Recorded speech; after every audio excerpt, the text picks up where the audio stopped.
Good morning friends, सभी को मेरा मृदुल प्रणाम आशीर्वाद। आज हम लोग एक बहुत ही महत्वपूर्ण दिवस पर हैं हम लोग, और हम लोग अक्सर दवा के विषय में भी बात किया करते हैं। तो दवा क्या है, और इसके लिए आज का दिन जो है तो राष्ट्रीय prescription drug take back day घोषित किया गया है। तो आइए इस अवसर पर हम आप लोगों को एक संदेश देना चाहेंगे। यह 25 अक्टूबर को दिया जाता है कि दवा नहीं, जागरूकता है ना। दवा से बढ़िया क्या होता है कि आपका अंडरस्टैंडिंग अगर आप हो तो आपका शरीर और स्वस्थ रह सकते हैं। दवा का तो तब जरूरत पड़ता है जबकि दवा हम लाता है, लेकिन पहले ही से सतर्क हो जाएं, आप जागरूक रहें तो आप सुरक्षित रहेंगे, समाज की दिशा में कदम होगा। तो इस वर्ष का थीम है दवा नहीं, जागरूकता लौटाएं, सुरक्षित समाज की दिशा में कदम। तो साथियों, आज हम एक ऐसे विषय पर एकत्रित हुए हैं जो हमारे व्यक्तिगत और सामाजिक सुरक्षा दोनों से जुड़ा हुआ है। राष्ट्रीय prescription drug take back day, यानी कि पुरानी, अनुपयोगी या बची हुई दवाओं की सुरक्षित वापसी का दिन। हमारे घर में अक्सर दवाइयाँ, कुछ शीशी, स्ट्रिप्स और कैप्सूल भी ऐसे ही पड़े रहते हैं। किसी इलाज के बाद बची हुई दवा या किसी परिजन द्वारा छोड़ी गई दवा। लेकिन हमने कभी सोचा है कि ये दवाई अगर गलत हाथों में चले जाए या गलत तरीके से फेंकी जाए तो उसका असर कितना घातक हो सकता है। बच्चों की जिज्ञासा, बुजुर्गों का भूल या युवाओं की लापरवाही किसी के भी जीवन में एक गलती से बड़ा हादसा बन सकता है।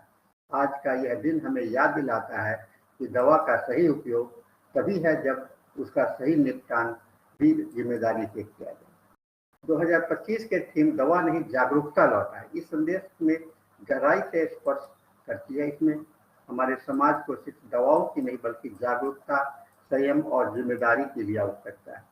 दवाओं का गलत उपयोग केवल नशे या दुरुपयोग तक सीमित नहीं है, यह हमारे पर्यावरण को भी प्रदूषित करता है। जब हम पुरानी दवाइयाँ कूड़े में फेंकते हैं, नालियों में बहा देते हैं, तो वह मिट्टी या जल के साथ मिलकर जीवन चक्र को प्रदूषित करता है। यहाँ होम्योपैथी हमें सिखाती है चिकित्सा केवल दवा देना नहीं बल्कि जीवन के प्रति संवेदनशील होना। हर दवा एक ऊर्जा का रूप है जो तब उपयोगी है जब उसका सही समय पर सही व्यक्ति और सही मात्रा में दी जाए। डॉक्टर हैनीमैन ने भी कहा है, कम से कम मात्रा में दवा, चयनित दवा ही सबसे प्रभावित होती है। यही सिद्धांत हमें यह भी सिखाता है कि दवा का अति संग्रहण या दुरुपयोग से बचना उतना ही महत्वपूर्ण है जितना उसका सही उपयोग। होम्योपैथी में प्रिवेंशन, रोकथाम और अवेयरनेस दोनों मूलभूत है, क्योंकि डॉक्टर हैनीमैन ने भी इस बात को बचाव की बात कही है और जागरूकता की बात कही है। अगर हम अपने जीवन शैली को संतुलित रखें, आहार विहार को सुधारें, मानसिक शांति बनाए रखें, तो कई बार हमें किसी भी दवा की आवश्यकता नहीं पड़ती। होम्योपैथिक चिकित्सा हमें अंदर से ठीक होने की दिशा में ले जाता है ताकि बाहरी दवा पर निर्भरता कम हो। आज का यह दिन हम सबके लिए संकल्प का दिन बने।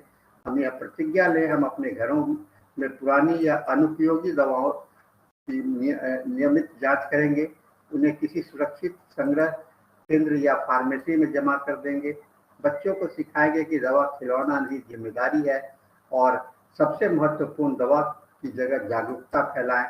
और अंत में मैं यह कहना चाहूँगा, जैसे होम्योपैथी में हम कम मात्रा में पर गहरी संवेदना रखते हैं, वैसे ही हम अपने समाज में भी छोटी छोटी जिम्मेदारियां निभाकर हम बड़ा परिवर्तन ला सकते हैं। आइए इस नेशनल ड्रग डे पर में कहें, दवा नहीं, जागरूकता लौटाएं ताकि जीवन सुरक्षित समाज जल्द बना रहे।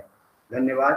यह संदेश व्यक्ति की समग्र सामाजिक जिम्मेदारी की भावना से प्रेरित है। Thank you very much. और आज के इस पर हम लोग जागरूक रहें और अपने समाज के प्रति, स्वयं के प्रति जिम्मेदारी निभाने के लिए संकल्प लें। तो आइए हम लोग इसके साथ में इस मीटिंग को समाप्त करेंगे। सभी को मेरा मृदुल प्रणाम, धन्यवाद, थैंक यू वेरी मच।